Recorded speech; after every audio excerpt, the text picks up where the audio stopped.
রান্নাটা কেমন হচ্ছে মাম্মাম? হুম, ভালো হয়েছে।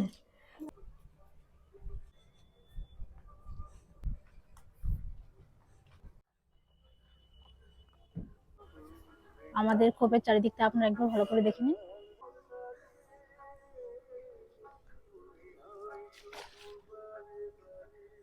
এই সবেমাত্র মাছেদের খাবার দেওয়া হয়েছে।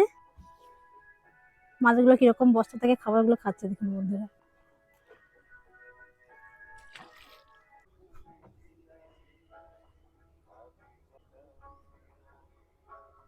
এই দেখুন, এটা মাছের খাবার।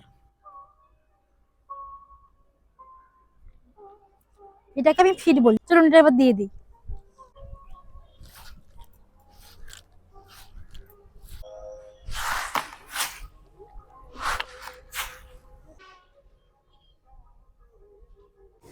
এই দেখুন, মাছেদের খাবার যে দিয়েছিলাম, মাছগুলো কিরকম খাচ্ছে।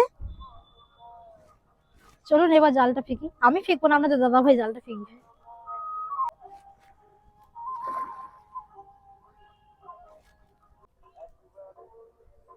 আমার পেছনে দেখুন।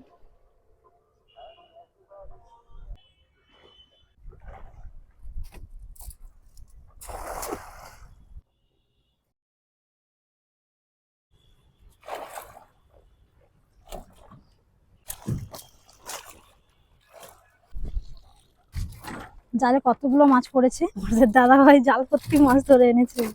এরই মধ্যে থেকে একটা আমরা নিয়ে নেব। এই মাছটা নিয়ে নি। আচ্ছা, নিয়ে নাও।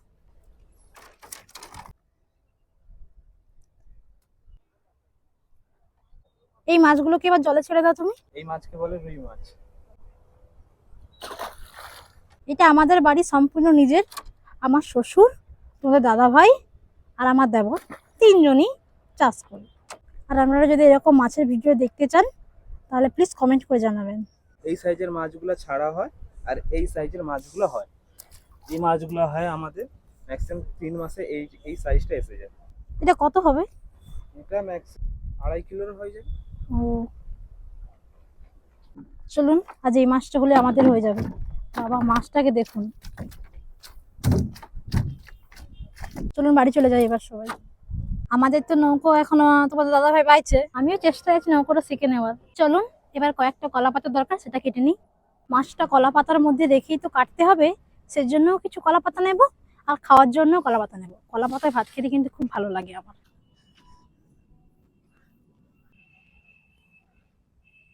এই যে দেখছেন এই মেশিনটা,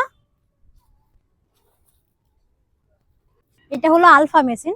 এটা যখন মাছ যখন ভেসে যায় তখন এই মেশিনটা চালালে মাছটা আবার স্বাভাবিক নর্মেলে আসে। শুধু বাড়ির গাছে পেঁপে নয়, দেখো বন্ধুরা, এই দেখুন আমাদের মাঠে এই গাছগুলো লাগানো আছে। প্রত্যেকটা গাছ, এই গাছটা দেখুন, এই ছোট গাছটা দেখুন কত পেঁপে। ওই যে একটা দেখুন, ওইখানেও কত পেঁপে হয়েছে। প্রত্যেকটা গাছে প্রচুর পেঁপে। আমাদের কোনোদিন পেঁপে কিনে খেতে হয়, এত পরিমাণ গাছে পেঁপে হয়। এই যে কলা পাতা, এই দেখুন গাছটাতে কত সুন্দর কলা কাঁদি এসেছে। কলাটা সেখানে একটা দেখুন কলা মোচাও ধরেছে। আপনার দাদা ভাইকে দেখাতে বলবো এটা। ওইখান থেকেই কিন্তু এবার কাঁদি বেরাবে। বলুন আমার এই পাতাটা দরকার, আমি এই পাতাটা কেটে নেব। কাটবো, আচ্ছা। চলুন ওই পাতাটাও কেটে নিই।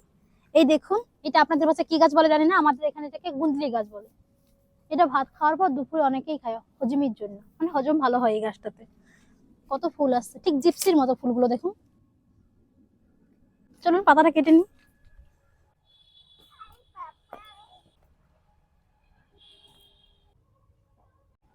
দেখুন মাছটাকে এবার ভালোভাবে ছাড়িয়ে নিই।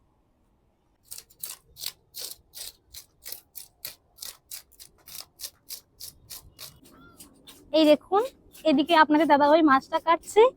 আর এই দেখুন ছোট্ট একটা মিনি ছানা এসেছে। চলুন মাছটা ছাড়ানো হয়ে গেছে, এবার মাছটাকে ভালোভাবে কেটে নিই।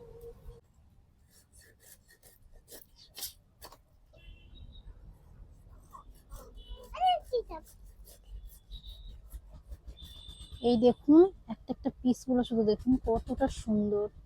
এই মাছ দিয়ে যে রান্না করবেন সেই তরকারিটাই খেতে ভালো লাগবে। দেখা যাক কি রান্না করি। মাছটা শুধু দেখুন কতটা সুন্দর, খাবারগুলো কতটা খেয়েছে দেখুন। দেখছো পিউ? তেলটা তেল, মাছের তেল। না মাম্মাম, মাছের আজ ডিম হয়নি, অন্য একদিন মাছের ডিম হলে তোমাকে সেদিন আমি করে দেখাবো। মাছটা কিন্তু খুব সুন্দর। এই পেটি খাবি তো অঙ্কিত? তাহলে কি নেজা খাবি? তাহলে কি খাবি? মাছ খাবো। আমার ছেলে আবার মাছের থেকে মাছের ছালের ভক্ত বেশি, ও ছাল খেতে খুব ভালোবাসে। কিছুটা ঠিক হচ্ছে। পিসগুলো খুব সুন্দর হচ্ছে। তা তুমি বলো তুমি মাছের কি খেতে চাও? মাছটা টমেটো আর হচ্ছে ধনেপাতা দিয়ে ঝাল ঝাল করে রান্না করবো গায়ে গায়ে। করতে পারো, ভালো তো লাগে। গরম গরম ভাত আর এই মাছের তরকারি, উফ, আর কিছু লাগবে না।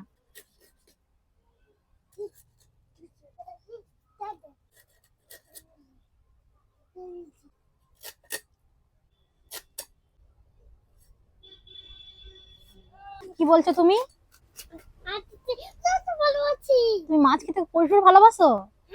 বলো মাছের কি রান্না করে খাওয়াবো তোমাকে, বলো। ঝাল ঝাল দিয়ে, লাল লাল ঝাল ঝাল। একটা মাছ থেকে কতগুলো পিস হয়েছে।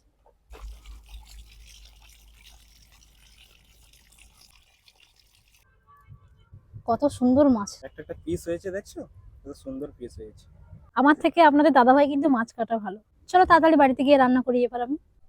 এই যে দেখুন, মাঠ থেকে যে মাছটা ধরে এনেছি, আর রান্না করে দেখাবো আপনাদের। চলুন চলুন, মাছটার মধ্যে লবণ হলুদটা দিয়ে দিই। লবণ হলুদ ভালো করে মাখিয়ে নেব এটা।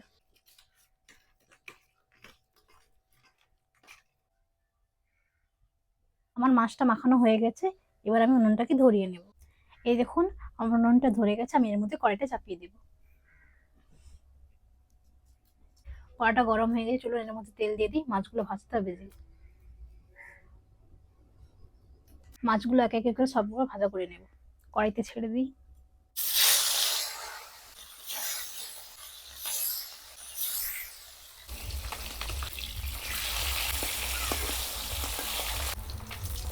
আমার মতো কিন্তু আপনারা এরকম লাল লাল করে মাছগুলোকে সমস্ত ভেজে নেবেন।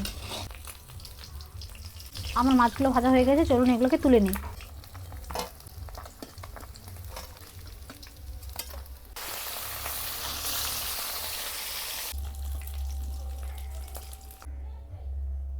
চলুন কড়াইতে আর একটু তেল ঢেলে দিই। এর মধ্যে আমি এলাচ আর তেজপাতা দিয়ে দেব। এই মাছ রান্নার জন্য পেঁয়াজ, আদা, রসুন, টমেটো, ধনেপাতা এই মশলাগুলো লাগবে। চলুন আমি কড়াইয়ের মধ্যে পেঁয়াজটা দিয়ে দিই।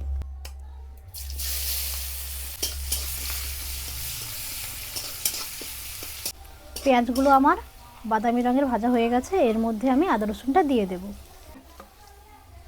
আদা রসুন বাটা,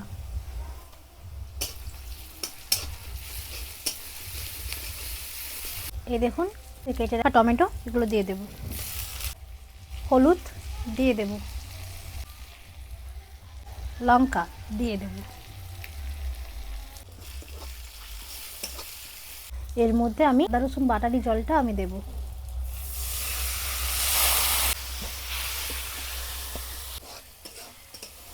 মশলা থেকে তেলটা ছেড়ে এসছে, এর মধ্যে আমি জলটা দিয়ে দেব।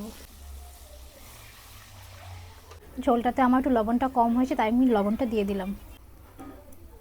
ঝোলটা ফুটে গেছে, আমি এর মধ্যে মাছগুলোকে দিয়ে দেব।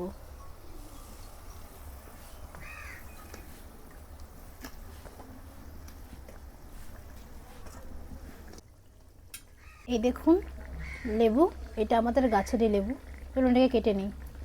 এই লেবুটাকে আমাদের ভাষায় বলে টক লেবু, এটাই আজ তরকারির মধ্যে দেবো। চলুন কেটে নিই। লেবুটা দিয়ে দেবো ঝোলের মধ্যে। এটা আমাদের বাড়িতে বানানো গরম মশলা, এটা আমি তরকারির মধ্যে দিয়ে দেব। মাছ রান্নাটা প্রায় আমার হয়ে এসেছে, এর মধ্যে আমি ধনেপাতাটা দিয়ে দেব।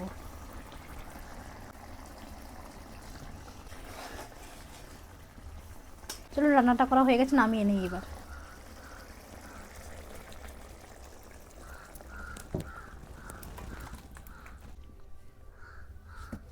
তুমি যে এই রান্নাটা বানালে, তুমি তো কাউকে বললে না এই রান্নাটা কি বানিয়েছো। তোমাদের দাদাভাই কিন্তু একটা সঠিক প্রশ্ন করেছে বন্ধুরা। এই যে রান্নাটা এতক্ষণ আপনারা দেখলেন, আচ্ছা বলুন তো এটা কি রান্না করেছি? এই রান্নাটা হলো মৃগেল মাছের টক ঝাল। বাঙালি মাছ আর ভাত হলে আর কিছু চাই না, তাই আপনাদের বলছি আপনারা অবশ্যই বাড়িতে বানিয়ে খাবেন একবার।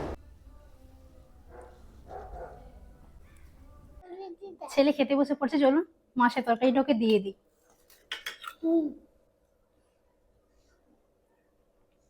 একটু মাছের জুস দিব? আচ্ছা, মাছটা খাবে, মাছটা ছাড়িয়ে দেবো একটু। এই দেখুন মাছটা কতটা সুন্দর, এই ধরো।